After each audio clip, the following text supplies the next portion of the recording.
Hey y'all.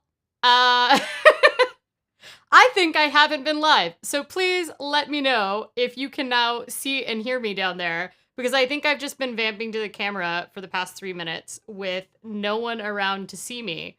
So, please let me know if I'm actually live now. Okay, Fuzzbubble says can see you. So here's the fun part is I've definitely been talking for like 2 minutes straight with thinking I was live. So, that's fun. Great. Everybody's like, you're live and on the air. Well, now I just get the chance to rephrase whatever I said before. And now, whatever I said, I get to say it better this time. This is the advantages of doing live stuff. So what I was saying was that I am running live streams alone because Aaron is out of the country for the next couple weeks.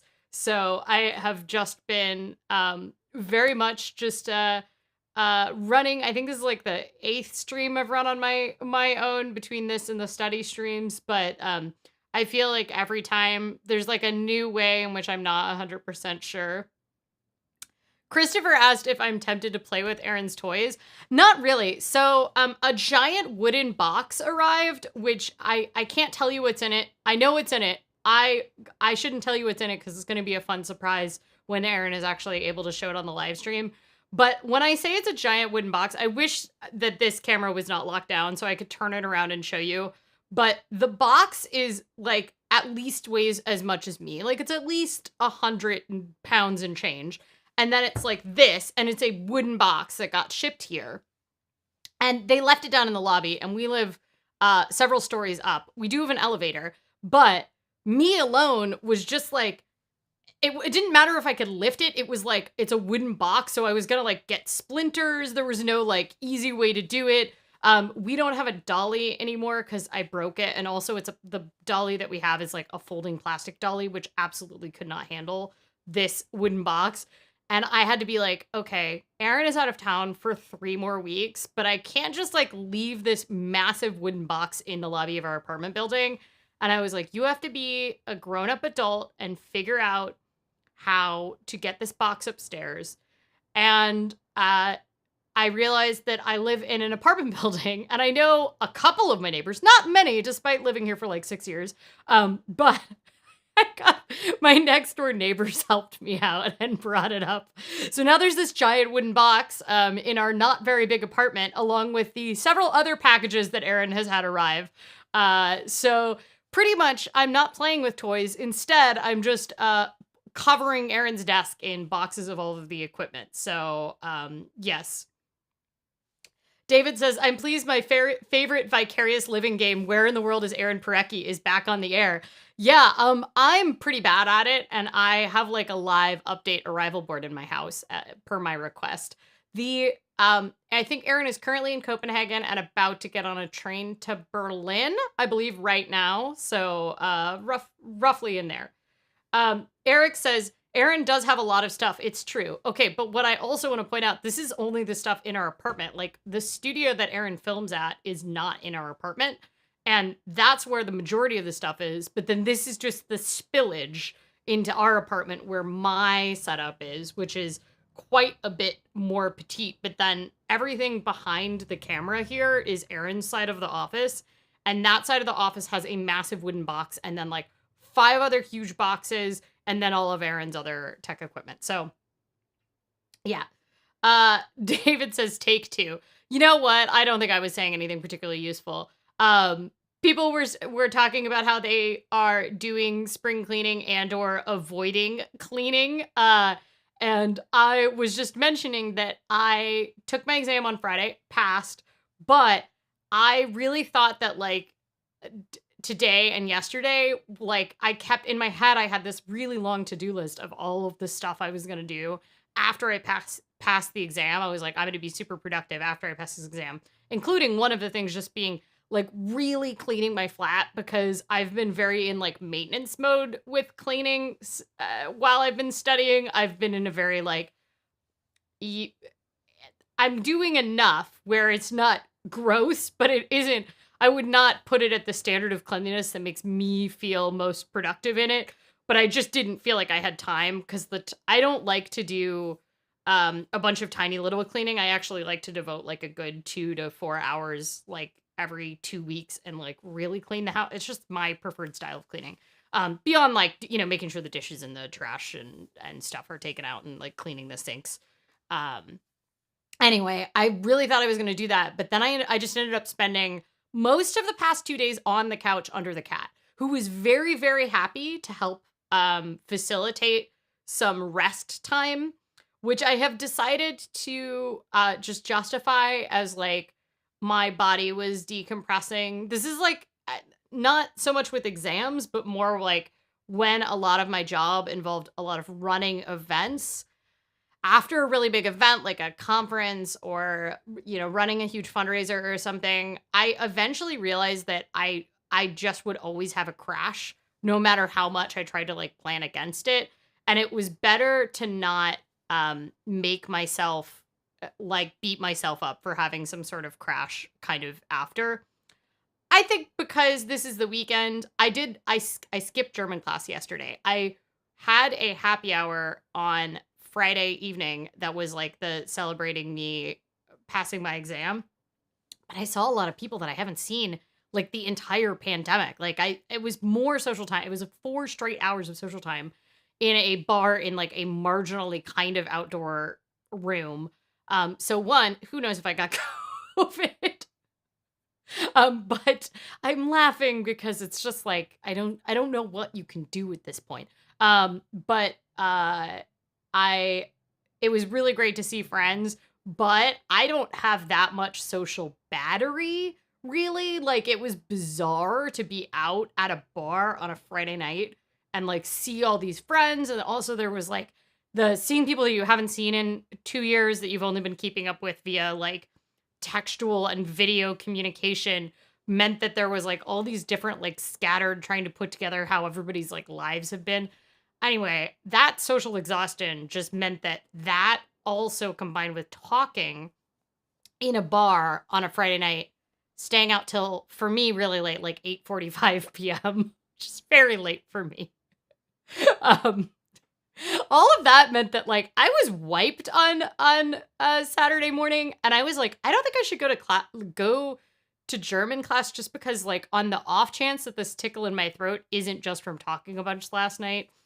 I think I should just chill and not go to class. So, you know, Eric says happy hour. Yes, it was a happy hour. It was fun. I also got to see my dad is had the last day at one of his jobs. So, at his jobs before he starts a new job. So that was also a celebration.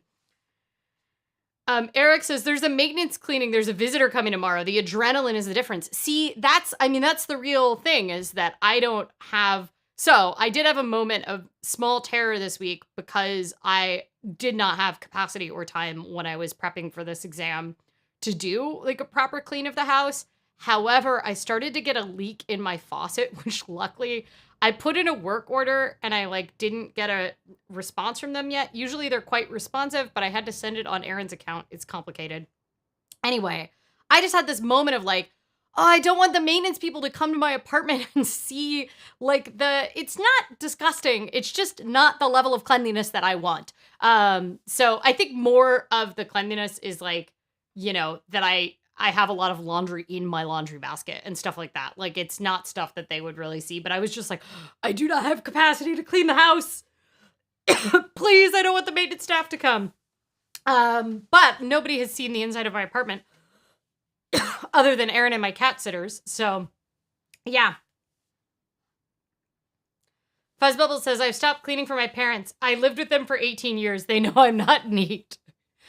I was a pretty neat child, I think, but my parents aren't going to be in a live stream today, so they're not here to dispute this.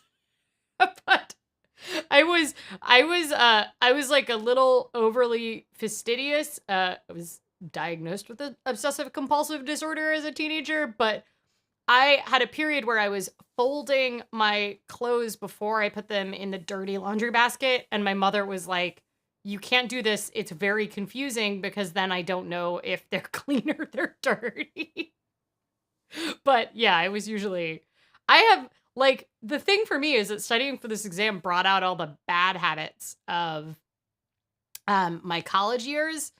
like it really felt like the weeks leading up to thesis deadline is what the past couple weeks have felt like for me, and it was weird how much I backslid. I was talking about this with friends out at the when we were out at the happy hour on Friday, where one of my friends is, she has two kids. One of her kids is a teenager. She's been a school teacher for a really long time, but she's gone back to graduate school to get like a new credential in teaching. And she was like, being in graduate school has brought like all of my bad college habits back. And we were also talking about like she still has the same thing where when her husband is out of town or isn't going to be home for the night or whatever, that she starts to do the like I stay up too late, like as though not that like her husband makes her go to bed, but like the same thing is when Aaron is out of town, I start to mentally sometimes be like, ooh, I can do whatever I want. I can stay up too late, even though like there's no, I'm only hurting myself anyway. David says, I apologize to the man from the gas company for the messiness of the area around the gas meter. They offered a free detector that will notify them if my building is about to explode. I mean, that seems important. I would like to be notified if my building is about to explode. That seems important.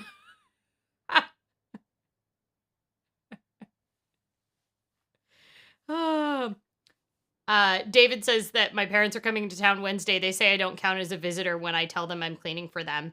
I don't know. I think I always clean.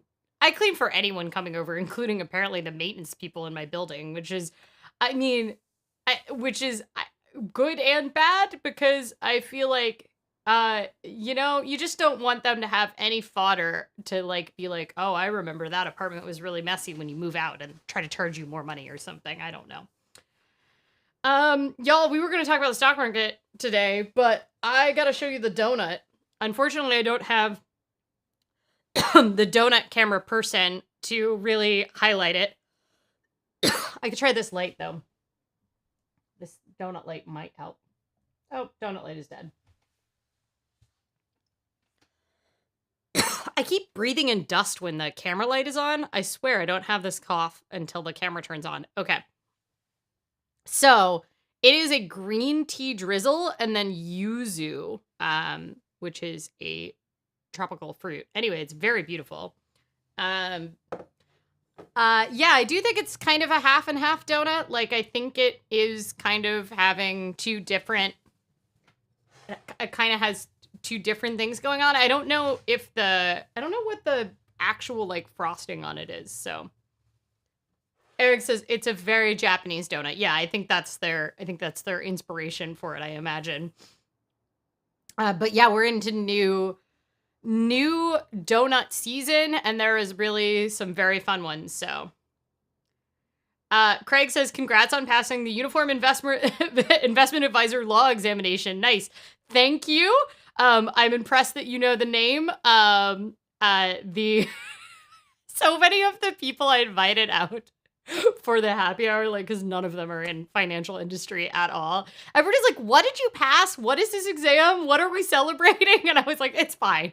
It's Series 65. It's just a bunch of law questions about stocks. That's all you really need to understand. Because I kept being like, oh, it's a securities licensing exam. And the Trader Joe employee, so, Trader Joe's employees are very, very friendly. Like, if you don't have a Trader Joe's near you, they hire for like the most like outgoing people, way beyond what you encounter at like most grocery stores.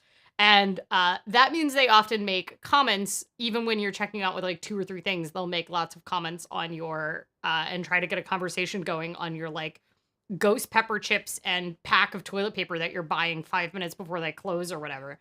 But I live very, very close to a Trader Joe's. Like, I can be from my apartment into the Trader Joe's in less than 2 minutes by walking.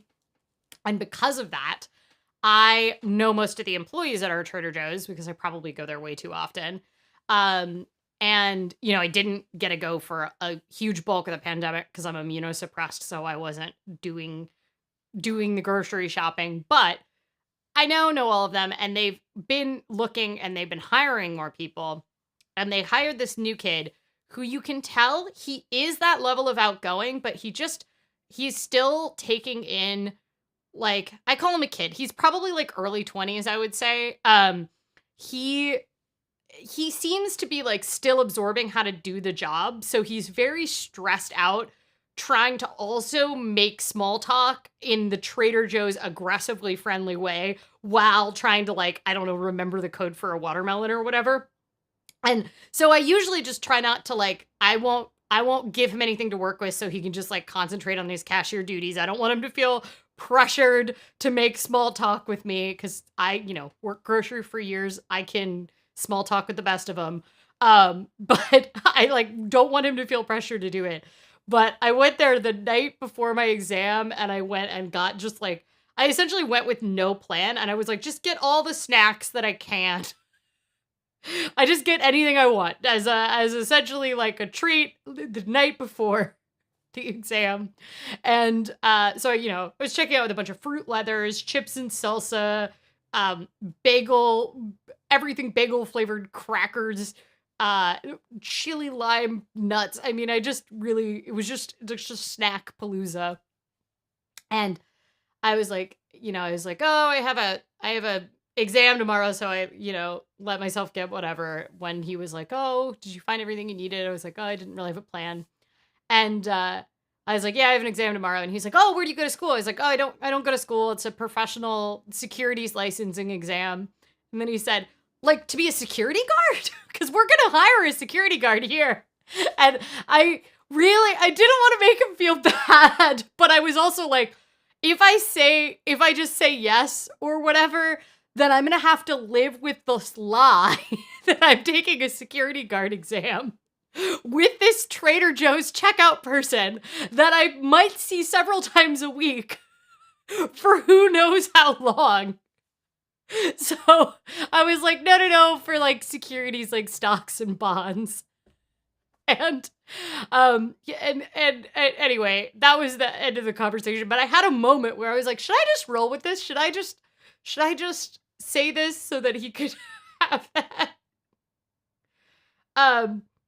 Christopher says, why would you buy stuff that you wouldn't would you buy stuff that you wouldn't when Aaron is home? Actually, I didn't. I went with so essentially Aaron doesn't do refined sugar. So that's like the main thing that I would maybe get. But if I want to get refined sugar, I will get it. Like if I want to get some licorice and Aaron doesn't want licorice, I'll just get it. And then it goes to we split up groceries proportional to who eats stuff. So like Aaron eats regular cheese, I eat vegan cheese. So we like split it out that way. And then everything else is 50-50. So I don't think I'm very limited when Aaron is in town. It was more like none of it had redeeming. This week I went for what can I eat that will give me actual nutrition but like minimal amount of work put in. And I also let myself, it was really, really beautiful weather on Wednesday night, which was 2 nights before my exam. It was like 70 Fahrenheit in Portland, like 27 Celsius ish.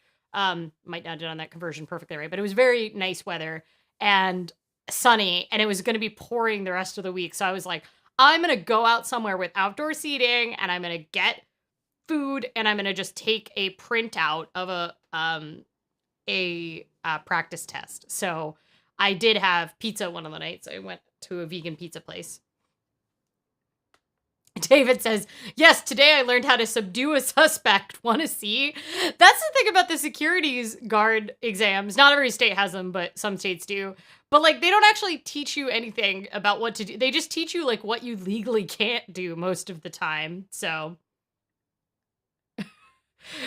Eric says that security clarification was a Trader Joe's near miss. It could have gone either way, but you made the right choice. I guess we'll find out. I'm now worried that like, cause he seemed very awkward after I responded that, which I didn't try to say it in any way where I was like, giving him shit, because it was a totally reasonable I wasn't going to call it the Uniform Investment Advisor's law exam. But he was like, oh, I'm sorry. Like, like as always apologizing, which I was just like, I don't know why you need to apologize. But anyway, I hope he's not gonna see me again and be like, probably the good news is that that was only the first or the second time I've checked out with him, so I think he won't recognize me.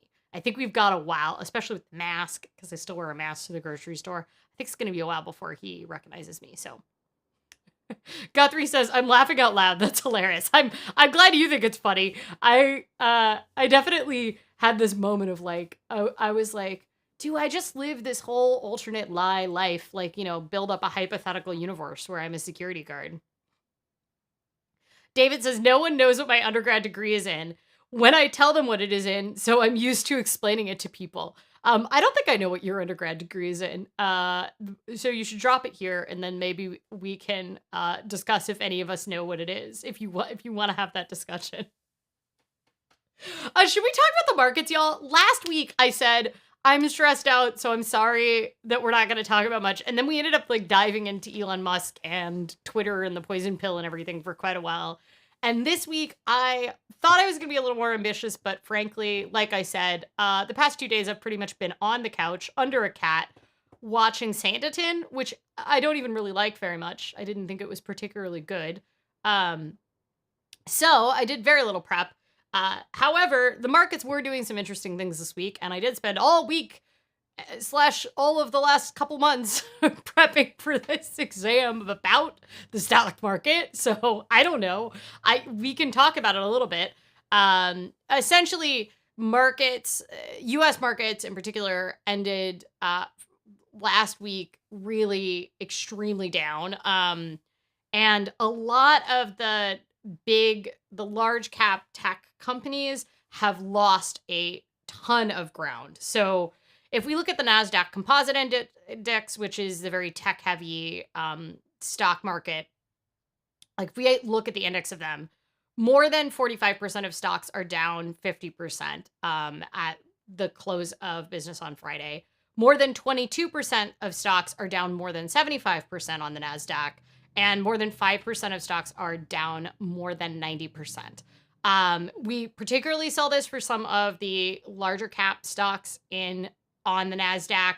So once again, we're looking at tech stocks. So Zoom, Shopify, Roblox, Peloton, Twilio, Snowflake, Coinbase. A ton of them have lost actually a majority of the value that they have gained in 2020 and 2021 over the past couple months. And it is important to understand that one of the things that we talk about when we talk about markets moving is we use the term correction a lot of the time when we see stocks that have been riding really high in the markets, and when the whole market has been riding really high, which it very much was for a large part of 2021. People were seeing record highs in their portfolios. I think my 401k, like year to date in 2021, did like 21% or something bananas.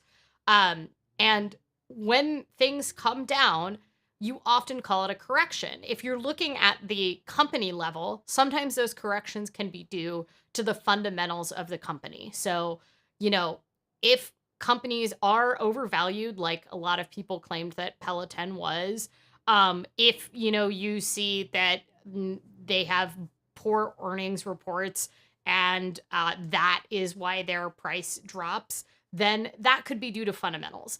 But what I will say is that we're not actually really necessarily seeing the kinds of profit reports overall in especially some of the non-tech stocks that would indicate it has to do with fundamental problems. So obviously, we're all having supply chain and inflation issues and labor shortage issues in all different sectors of the market. But what we are seeing is we're actually seeing some companies post really good profits, and profits that they weren't posting when the markets were riding really high in 2021, because a lot of those riding high was consumer expectations. It was the market's expectations being built into the stock prices. Now, that expectation was already baked into the price, and the markets are reacting mostly because they are markets, not necessarily because of the fundamentals of a lot of these companies. But where I think that might differ is some of these tech companies. And that's because we're seeing a lot of industry trends in the tech sector and tech stocks and particularly tech financing that kind of points to the fact that we may be seeing a sector correction in tech that will not be on par with the dot-com bust of the early 2000s, but could very well be starting to reallocate and reassess the fundamental value of a lot of these companies that have, a lot of them never posted a profit. Right, like a lot of the big tech companies have never actually posted a profit, like Amazon, for example. And so it is very interesting to kind of see what is happening. Abel Jack says Peloton is still alive. Peloton is still alive. There was a possibility for a little while that it might be pulled off the exchange. I'd have to dive more into it. Christopher says, I'm still hoping Shopify will recover. The thing about Shopify that I think is really important and valuable as an index, which is, I haven't done deep fundamental analysis into Shopify, but as someone who uses, like, I am a Shopify client, I use it to run my online store. I view Shopify as, and the value of their product in some ways, as being indicative of actually the market cap of smaller e-commerce companies, because they're, so much of their revenue is made up via the transactions of smaller e-commerce companies, and a lot of those aren't even small, like Kylie Cosmetics, which is a huge, very profitable company, uses Shopify. Why can I only think of Kardashian examples? I mean, lots of very large small businesses that would never be publicly traded entities, but that are very, very successful and very profitable and have high book values in their own right, are trading on are using Shopify. So I think there's some value to Shopify that kind of can serve as an underlying index of the health of e-commerce. So yeah, Guthrie says, as a former brief Shopify dev, that sounds about right to me. That, the thing that I think is very useful to understand when it comes to Shopify is the proportion of the market that they really have, because I think people that don't work on the inside of it, I mean, literally on the inside as a former Shopify dev or someone that works in the e-commerce world, a lot of people that aren't in that world do not realize just how much of a market share Shopify has for e-commerce. Amazon does as well, but Amazon has a lot of other things they spend money on that aren't actually just direct commerce trade. Feelings.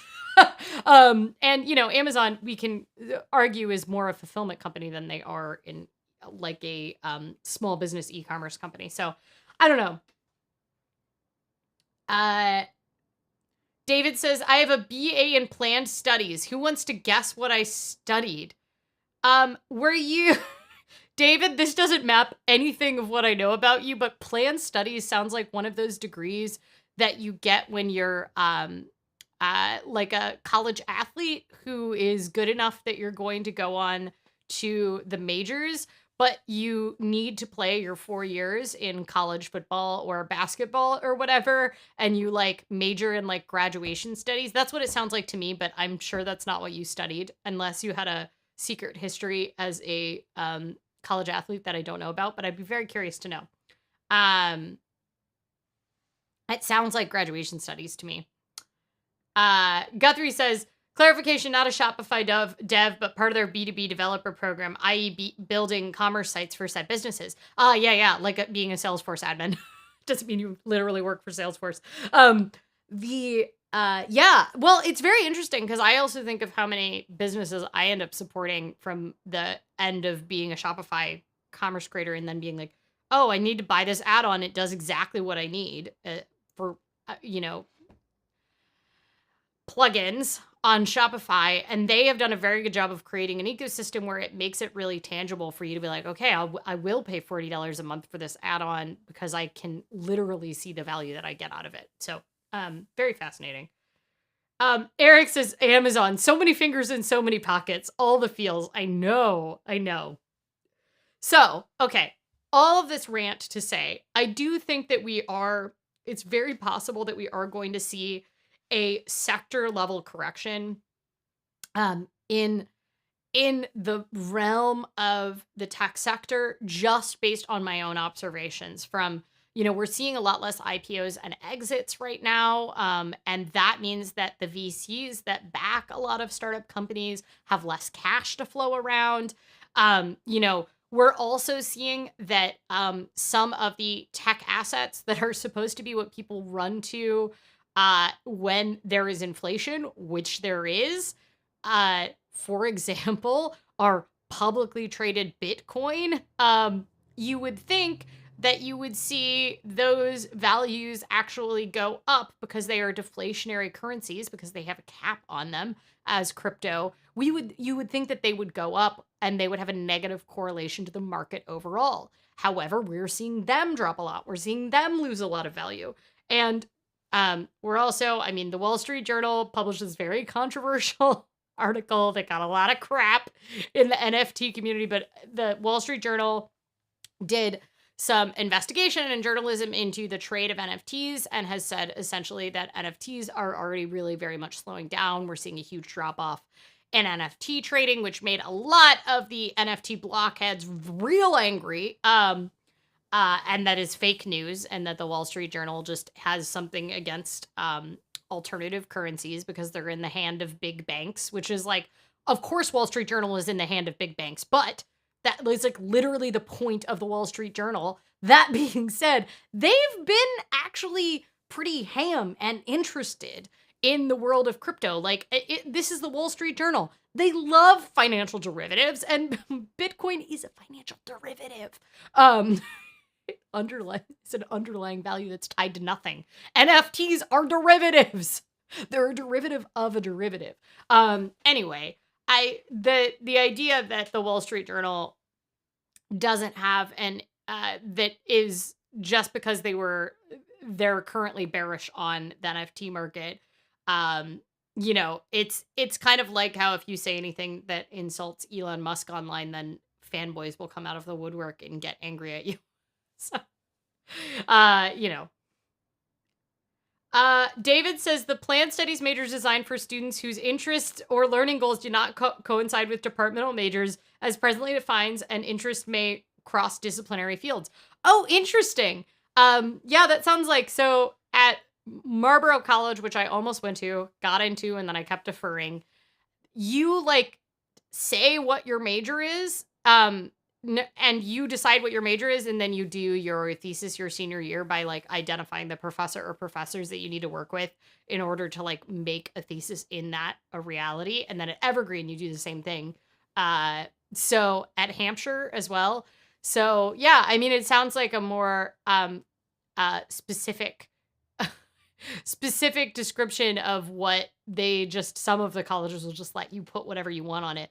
The guy who invented the Frisbee went to Hampshire College and did his thesis at Hampshire, and his major on the aerodynamics of flying discs, interestingly enough. David says they renamed it Integrated Studies a few years back. I think that's a better name. I think it's a better name than Planned Studies, because Integrated Studies, you at least start to get the idea of what that is. At my school, that was American Studies that you could do, but because I went to a school with a very strict, very narrow curriculum without any kind of deviance, if you were an American Studies major, it essentially said you were a poli-sci major and a history major, and you had to do all of the department requirements for both of them, and you had to be fluent in a foreign language to graduate with that major, and it was do a ton more work for no more benefit. So, David says, I had to get the State Board of Regents to sign off on it. Oh, interesting. David says, you would have loved my final paper. It was on transportation. Ooh, we'll have to talk about it sometime. I mean, my thesis was also on transportation and housing markets. So, which is, really what all I need to talk about all the time on here. I do a survey of folks that are, join the Personal Finance Society. And one of the things that I ask is like, what topics would you like to see me cover more on the podcast or live stream? And recently, I think the person who said it was here, but said, "Oh, I want you to do more about like urban planning and urban planning kind of stuff and transportation stuff." And I was like, I feel like that's outside the scope, but these live streams really have stopped being about just personal finance a long time ago. So I will happily do that. I did that urban growth boundary one when I couldn't breathe when Portland was on fire. Y'all, should we eat this donut? I don't know. We've already gone pretty long, although I started 3 minutes late today, so. Want any more depressing stuff? I forgot to say my final point with all of this, which is while we might be seeing corrections in the tech sector, and those corrections might be due to the kind of fundamentals of the sector and some overvaluation in that part of the market. In general, what we're seeing right now is just literally market risk. And market risk is not due necessarily to the fundamentals of the company. It has to do with the fact that when you're part of the market, you have a systemic risk that just comes alongside with the ups and downs of the market. It is what Keynes described as the animal spirits, which is just how, we race one way and we race the other direction. And a lot of this kind of reaction has to do with the fact that we are now seeing that, as predicted, the Federal Reserve raised the interest rate 0.5 this week, as they said they were going to do. And they also said they were going to hold off on doing any 0.75% raises. We won't be going up by 75 basis points. So, at the next raise that they do, the whole point of this, as I've said multiple times, is that we are raising the interest rates at the Federal Reserve level so that the other interest rates go up, because that is going to slow the flow of money in the economy. And that is the only way to slow down inflation. If you want an example of what happens when you refuse to raise interest rates after a period of spending, all you have to do is look at Turkey, which is having runaway inflation right now. I mean, way beyond what we are seeing in the United States. It is very close to being hyperinflation levels in Turkey right now. It depends on whose definition of hyperinflation you go by, but the president in Turkey does not believe in raising interest rates, and everybody keeps telling him to raise interest rates, and then he keeps just firing any economists that tell him that they need to raise interest rates, including the state bank. And because of that, they are experiencing shell-shocking inflation right now. And so we have to understand that we are going to see negative effects. Like, the markets are on a collective hangover. They have all been riding high on the free money that has been handed out by the Fed. We've just been out here. Jay Powell has just been out here bartending, pouring the open market operations in order to prop the economy up through the pandemic. And that has been free flowing money and low interest rates. And the side effect that happens is once he says it's last call, you can't keep getting endless shots from the bar for, $1 a piece. They're jumping up to $2 a piece. And all of us are kind of collectively recognizing this, and the markets are responding. And this is just what happens. This is the unfortunate side effect. That's also why they're not immediately yanking interest rates up to the sky, because bad things happen to people when you yank up interest rates too high. You get higher unemployment. You see a higher degree of economic suffering. It's harder for businesses and people that want to buy homes to borrow. And so, bad side effects happen, and we're really teetering on the edge of trying to prevent the economy from going into full recession. And the way to do that is to slowly raise interest rates, but I think it's very possible that we will see some kind of recession. So, yeah. Mimi says, I'm interested in urban planning and transportation. There's got to be some finance in that topic. Well, I mean, I have an economics degree, and I did my thesis on essentially planning and transportation. I did it on the impact of the impact of bicycle infrastructure on the apartment rental markets in Portland. But yeah, I mean, that's why I majored in economics, was for urban planning and transportation. I do feel like it's a little outside the personal finance level, but we'll find a topic because I'm happy to talk about it. Also, we hopefully soon will be posting more on the House Files channel, which is my other channel that currently only has one video on it, but we have now filmed multiple other videos for it, all about our house project. And we are going to be talking a lot about zoning and urban planning in that, because that really factored a lot into us. Fuzzbubbles says, when interest rates are raised, that means the interest rates people pay, not the interest rates people earn on savings accounts. Right. No, it's not a stupid question. It's a stupid question, but I'm okay asking it. No, it is the interest rates that you would get on your savings account. The actual interest rates that raised isn't necessarily the interest rate that you as a consumer pay. So the only interest rate that the Federal Reserve has power over is the discount rate. And the discount rate, even though it's kind of a silly name for it, is what the Federal Reserve, which is the people in charge of the money, what the Federal Reserve charges banks to borrow money from them. So there's really three tools at the disposal of the Federal Reserve, whose entire purpose is to control inflation while keeping the economy going. So there's three tools at their disposal. There is the discount rate, which is what they charge to banks. There's open market operations, which is the Federal Reserve Board buying and selling bonds on the market. And then the final one, which is their most harsh, is called the reserve requirement. And that is how much they require banks to have.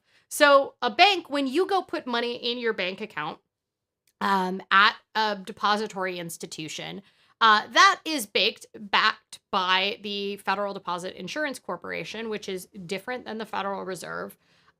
However, the lending activities of that bank are, in fact, controlled, limited by the Federal Reserve Board. And what the Federal Reserve Board says is that, like, sure, you can lend out the money that Fuzzbubbles gave you, but you have to keep some of it available there so that if Fuzzbubbles wants to withdraw money, you have money in your bank account vaults in order to make sure that Fuzzbubbles gets their money back, right?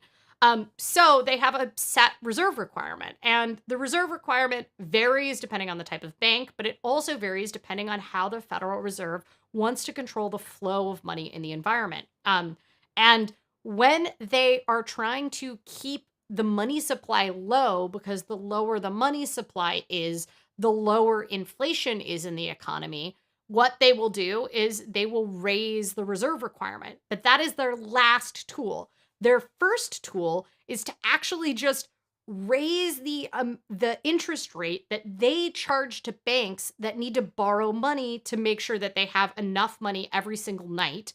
It's called the overnight window. Every single night, the bank needs to have enough money available to meet their reserve requirement, whatever it is. If they don't have enough money available due to whatever factors, possibly where they are in their lending cycle, they can either get it directly from the Fed, where they'll pay the discount rate, or they can borrow it from other member banks. Other member banks call them to borrow money for that overnight window, which is usually just very temporary borrowing. The money that they borrow at that rate is called the Fed funds rate. The Fed funds rate, despite having Fed in the name of it, is actually not set by the Federal Reserve. It's targeted by the Federal Reserve, and it is the most volatile of the rates.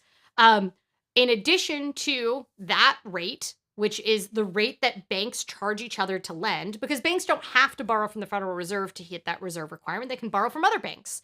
But they might pay a little bit more than they would pay from the Federal Reserve. But it's kind of like, let's say you have two kids. You have two kids and you give them both an allowance. And one of them, likes to, really likes to spend, and the other really likes to save. So let's say one of those kids goes out and, keeps borrowing money from their brother, let's say their brother, who is the saver. And the saver has tons of money. So the other brother goes, yeah, I want to buy a motorcycle. And the other brother goes, well, I'll lend you money for a small raid because I don't have any need to buy a motorcycle now. So then you, as the parent, when this kid comes home with a motorcycle, you're like, where'd you get the money for that? How did you possibly have the money from that? And you're like, oh, I borrowed it from my other brother, Tom.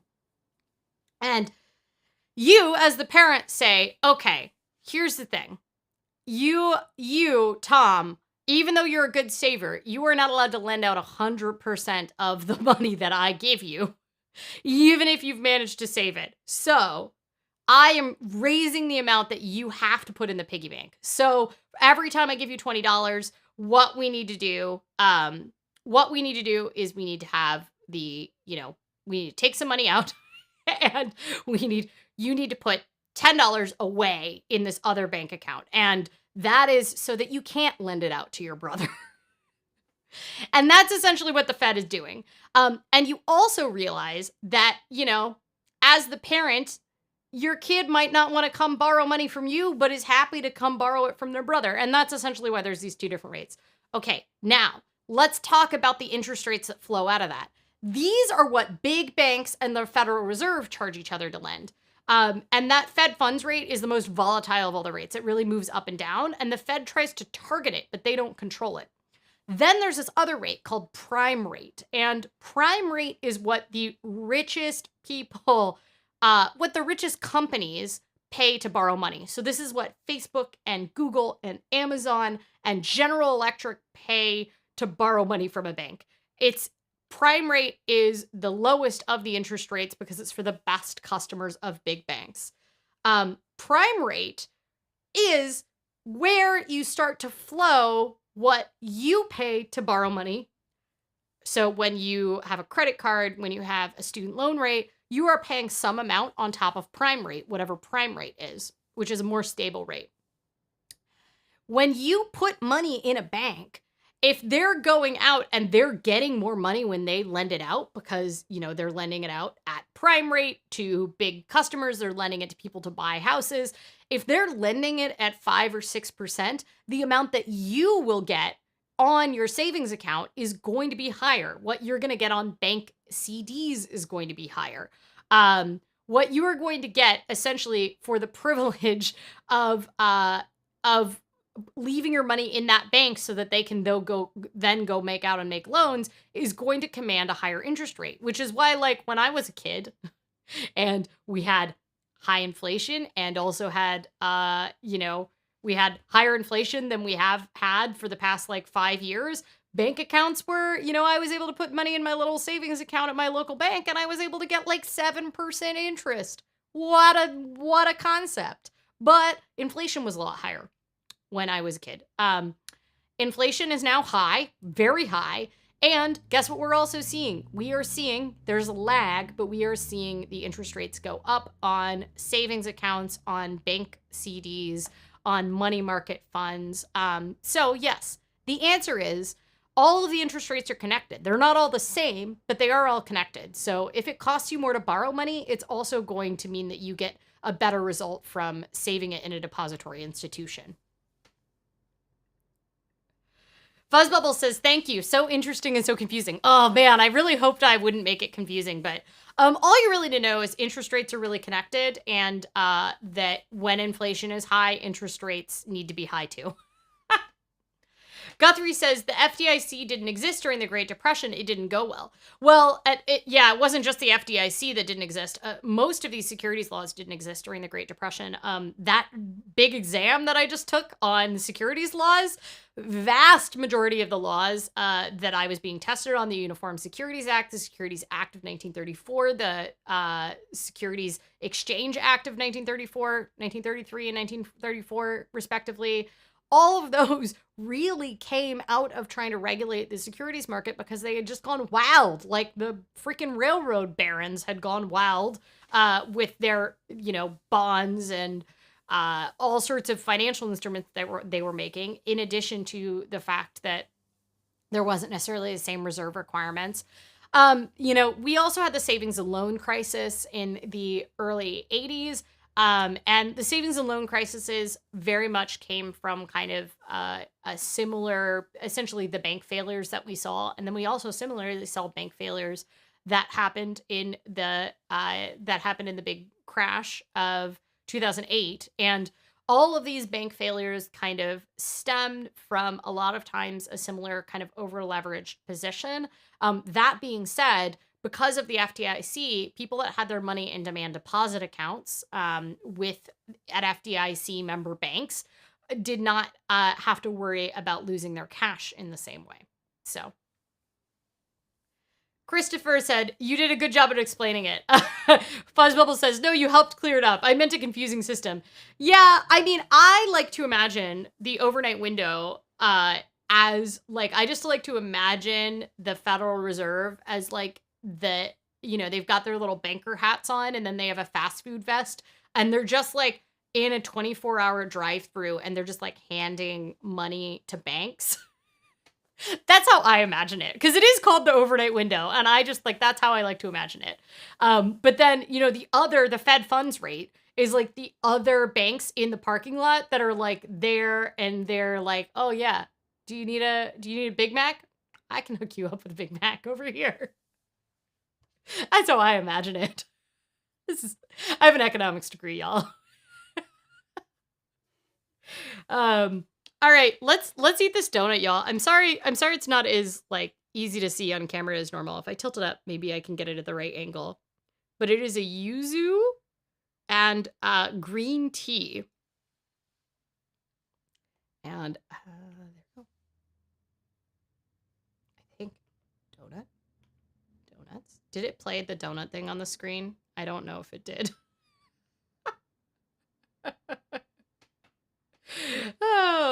Anyway, maybe it did. Maybe it didn't. Let's eat the donut.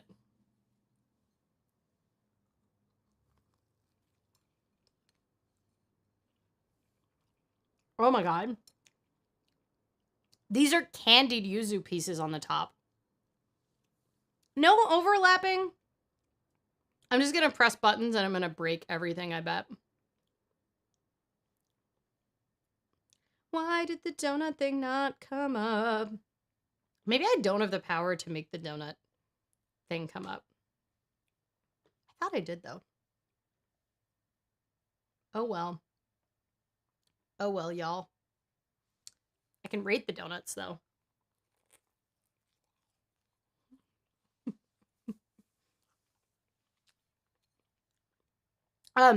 Okay, so the yuzu is candied, and this has, like, an excellent sour taste. This is very good.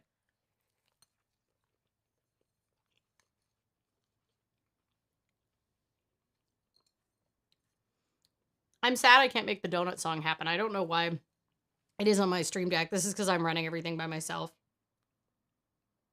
What does the cat do? Nope, broke it. I'm just gonna keep screwing with things, and then it's never gonna work.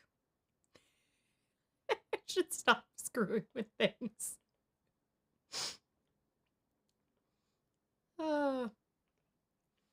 Okay, I'll stop.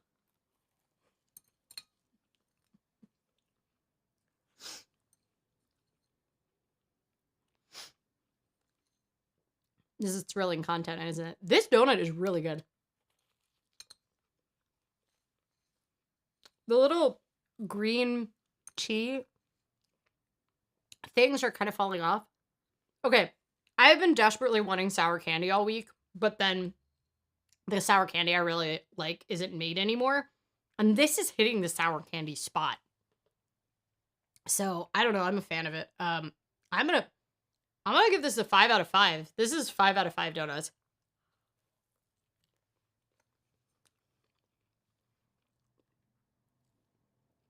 Guthrie says, messing with things to figure out how they work is one of the best ways to learn things in my experience. I don't actually know if I thought I had the donut screen on the ATEM Mini, but I think maybe Aaron took it off. So I'm not really screwing with it to figure out how it's work. I'm just pressing buttons, and then I'm going to probably break things. I should probably not do that. It's really good. Yep. Christopher, it is Aaron's fault that we don't have the donut. Blame Aaron. I'm giving it a 5 out of 5, though.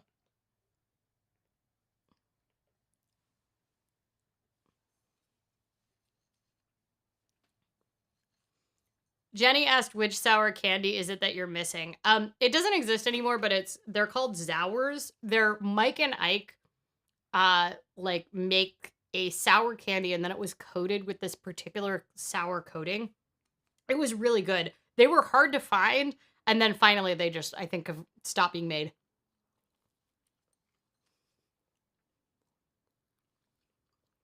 I used to find them at, like, rural gas stations when I was bike touring, and I'd be like, oh yeah, these are like a couple years old in the back of the store, but then I would buy several bags of them. I'm serious, this is a 5 out of 5 donut. The flavors work exceptionally well together. Like, yeah. Sour is like my favorite of all of the flavors, so. Not the easiest to eat on camera, though. So, I guess the question is, should you freak out about the market? And the answer is no. What you should probably do is not check your 401k, not check your brokerage account, chill out, and freaking ignore it. And if you don't have an emergency fund, you might want to focus on building that up. Even if you, given the 2008 crash, like, longer emergency funds would have been better, but that had more to do with the underlying fundamentals of the financial system being built on a crap sand of CDOs and mortgage-backed securities. So, if you, needed to survive, if you were like retired and living off investment income, you really only needed 6 months, 3 to 6 months of emergency fund, which can seem really hard for some people, but that's all you would have needed to survive the 2020 crash and the 2008 crash before we started to really see rebounds in the market. So the main thing that you can do is not freak out and make sure that you have some cash available. And I know it's hard to store a bunch of cash when you do see inflation this high, but the good news is that we are seeing interest rates go back up for those kind of more liquid places to put your money, right? Like places like CDs are actually delivering a return right now, which is amazing because for a long time it just was silly. Money market accounts are also doing a great job of delivering, a little bit more of a return. And if you were part of the iBond craze last month, a lot of people put money in iBonds if they had some extra liquidity around, because those are government bonds that get automatically adjusted for inflation.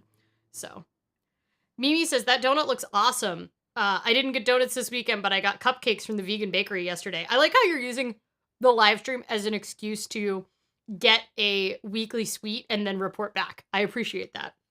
That's what I'm here for.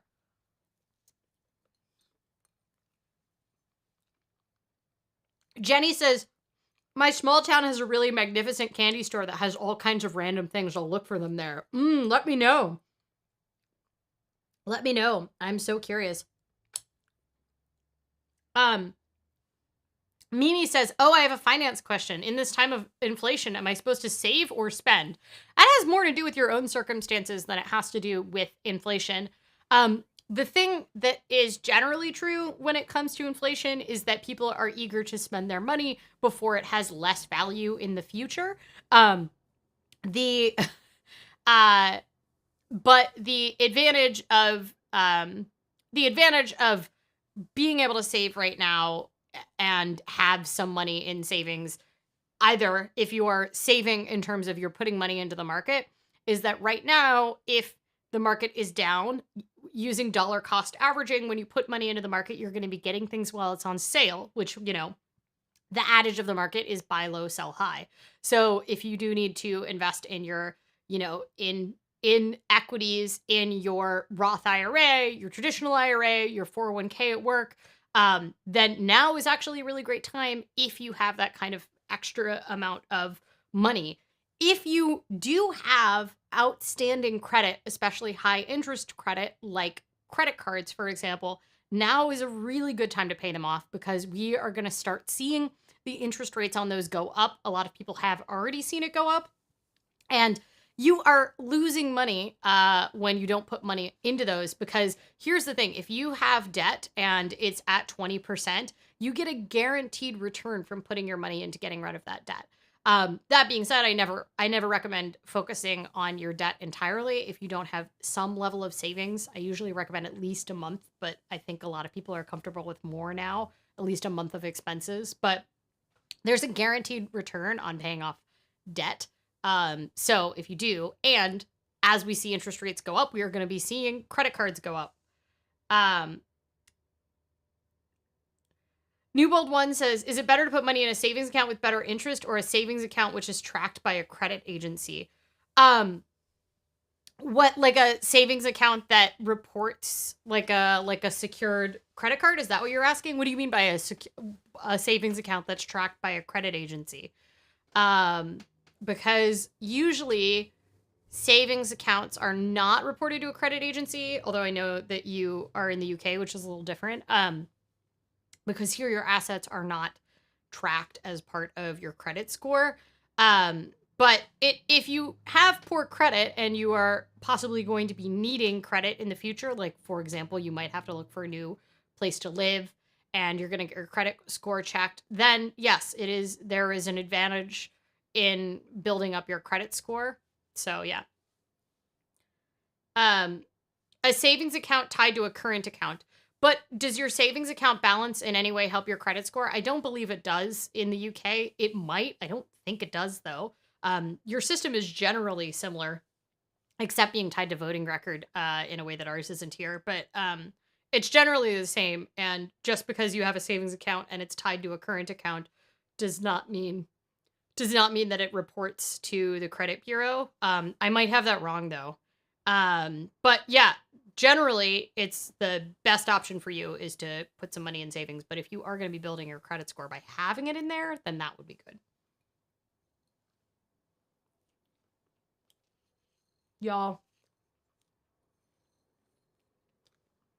this donut is incredible. I feel kind of bad because normally I don't eat like the entire donut on camera because it's hard to just vamp and talk. We were about to get a kitten visitor, but then she walked away. Anybody have any questions about what happened in the market this week? Like, the Dow tanked on Friday, which is a little scary because the Dow is not the NASDAQ, right? Like, the Dow Jones Industrial Average is weighted by market cap of a select, very large group of very large cap stocks, and it tanked. So, yeah. David says, is investing in real estate a good move in your opinion? That really, really, really depends on your circumstance and what kind of investing you're talking about. Are you talking about physical real estate? Are you talking about income producing real estate? Are you talking about REITs? Generally, I will speak very generally and not to your specific set of circumstances, but generally real estate is good in times of high inflation because the value increases in times of inflation. That being said, when we look at the single family home market right now, I do not believe we are going to be seeing massive increases on the value of the single family home market simply because I do think that a lot of real estate has gotten extremely overvalued in the past year. Like in Portland, we're at a 41% increase over this time last year in the median home price. So, I might be wrong. I can't predict the future, right? But generally, real estate, as well as physical like commodities, are good in times of inflation and bad in times of deflation. But the other disadvantage, especially of physical real estate, is that it has carrying costs, right? So, I have a no fee index fund that the majority of my investments are invested in. And on average, that costs me nothing, and it continues to reinvest and make me money, um, even in times of down times. I don't have to pay property taxes on it. I don't have to feed it. I don't have to fix its leaky faucets. Um, and the downside of real estate is that it continues to have carrying costs no matter what you do. That being said, REITs are a way to kind of have a little bit more leverage in the real estate market without having to physically go out and fix properties. So that is an option for some people. I mean, the other disadvantage of getting into real estate right now is that with rates rising to borrow, most people that are in real estate do have some sort of leverage. Most people borrow money in order to buy property. And because of that, there are disadvantages to having highly leveraged positions during times of high interest rates, right? David says, my brother was trying to talk me into buying land at a tax auction in the middle of nowhere. I mean, usually investing into anything for just a buy and hold strategy when you haven't done research on the fundamentals, whether or not it's a physical property or not, is not a good strategy. Right? Because here's the thing, you own that. You might have a buy and hold strategy for whatever the real estate is in the middle of nowhere, but you also have to pay income tax. You have to pay property tax on it you might have to pay income tax on the amount you generate depending on your state. You probably do in New York because I don't know New York tax law, but it seems like they tax everything they can. Like, is it going to be earning you income? Because otherwise, you're just taking a buy and hold strategy for a piece of property in the middle of nowhere. Piece of property in the middle of nowhere isn't valuable unless there is value inherent in it. Is it good farmland that you could then rent to someone? Does it have value because it's located in an area that might be an expansion for a town and then a developer will buy it? Yeah. David says, this is why the biggest item I own right now is a refrigerator. I feel you. I mean, as someone who just had to decide on 3 fridges to buy, I'm so stressed, y'all. Mimi says, to be honest, during these live streams, when you talk finance, 80% of what I understand is the donut. But I think eventually the finance stuff will sink in. Here's the thing. I mean, one, I hope that I talk about it in a way where it feels mostly accessible. But you are like, it's harder because during these live streams, you can't just like raise your hand the same way as when I'm teaching classes. But we do have the chat. And if I am saying anything that just like absolutely doesn't make sense, you can ask me to restate. Like, I will do my best to try to explain it because I try to make this stuff accessible. I also understand that not everybody comes here to like have a macroeconomics class, and it's okay if you just want to vibe and look at the donut. So Guthrie says, if not on the market yet, is it sensible time to be so? Do you mean like the overall equities market? It depends on which market you're talking about because there's a lot of markets. But if you're just talking about like if you're not investing right now in stocks, is it a good time to be in? Probably. Right now, if you are in, investing, especially if you're doing it in a tax advantaged way, like through a 401k or an IRA, if you're in the US, if you're doing it in a tax advantaged way, then right now, a lot of stocks are on sale. And if you're buying a mutual fund, you're buying kind of a bundle, you're diversifying, you're reducing your risk. Not all mutual funds are the same. I have a book that talks a little bit about how to evaluate those. I am very much an efficient market hypothesis, strong form person where I do not believe that it is possible to beat the market compared to random results, and therefore I'm a huge fan of index funds, but that doesn't necessarily meet everyone's investing criteria. But because of that, I think it's a great time. I'm also a big proponent of what we call dollar cost averaging. Dollar cost averaging sounds super fancy, but all it means is that you regularly invest in the market at a regular interval and you continue to buy the same dollar amount. So let's say that, a lot of people, the way that they dollar cost average is that they set up what they want to invest in their 401k at work. And then every month, let's say they put $100 into there. So in January, that mutual fund might cost $50 a share, and you put $100 in there and you get 2 shares. But if the market goes down and you keep putting $100 in February and you buy as many shares as you can get, let's say it's gone down in price, half down in the price. Now you get 4 shares, but you put the same amount of money in. Keeps going down. Let's say it goes down and it's $20 a share. You get 5 shares, but you put the same amount of money in.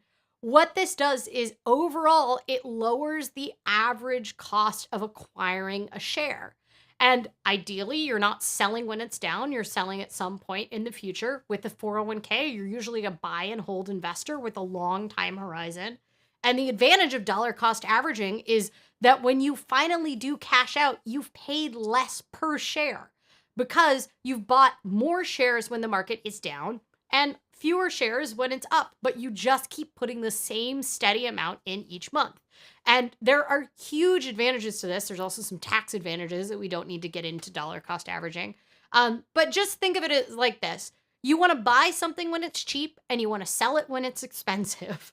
And if you are investing the same amount of money, but you're possibly getting more for the same amount of money in months when it's down, that means that you're paying less. And then when you sell, you're selling higher.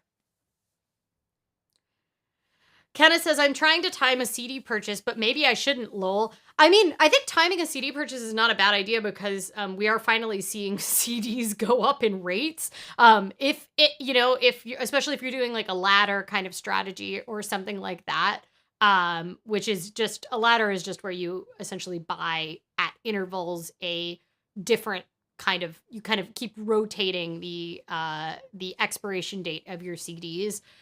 Then it could be good as long as you're willing to, lose some of the liquidity that you would have by locking it up in a CD. A money market account could also deliver you some results without, with some better interest rates without necessarily having it locked up in the same way. But if you're not going to be having to do anything with it for a while, then CDs are starting to do that more. Kenneth says, you may have already covered this, but are we going to see another interest rate hike soon or maybe later this year? Well, the last one was just this week. But yes, we will see one. The Fed has, based on everything I'm not Jay Powell, but based on everything the Federal Reserve has said, yes, they will be yanking it up, but they won't be yanking it up by more. They said this week that it will not be going up by 75 basis points, which means 0.75. It'll only be going up by 0.25 or 0.5, probably 0.5, because that's what they said they were going to do. So yeah, it will go up again. So, be prepared for that. But the markets have known that. So a lot of that kind of expectation is already baked in.